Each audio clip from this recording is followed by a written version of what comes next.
Hello, in this video I'll show you how to create an account and verify your phone number on RedNote. So it's a very easy process. So firstly what you have to do is just simply open your application. Now once you will open the application, click on agree.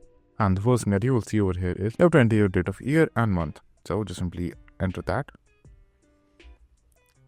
And then once you have done that, just simply click on next down over here. After that, click on this checkbox right over here. Now, the next thing that you have to do over here to create your account and verify your number at the same time, what you have to do is click on login, and right over here, you will have to enter your phone number. So the first thing that you have to do is you have to click on the country code option right over here.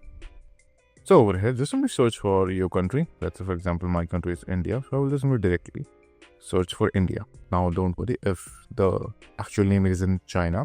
If you'll just simply search for your country, you should see your country code, which is 91 in my case. So just simply choose your country code, then enter your number right over here. After that, just simply enter the number right over here. Then after entering your number, just simply click on this checkbox right over here and click on login. Now, if you're creating the account for the very first time, you will be receiving an OTP. So just simply wait for the OTP. And once you will receive that OTP, just simply enter it right over here.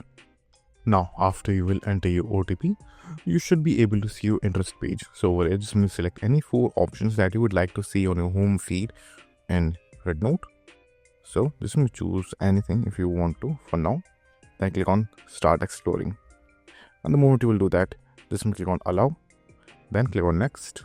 And then you should be redirected to the RedNote homepage. So that's it. And if this video was helpful, please consider subscribing and liking the video.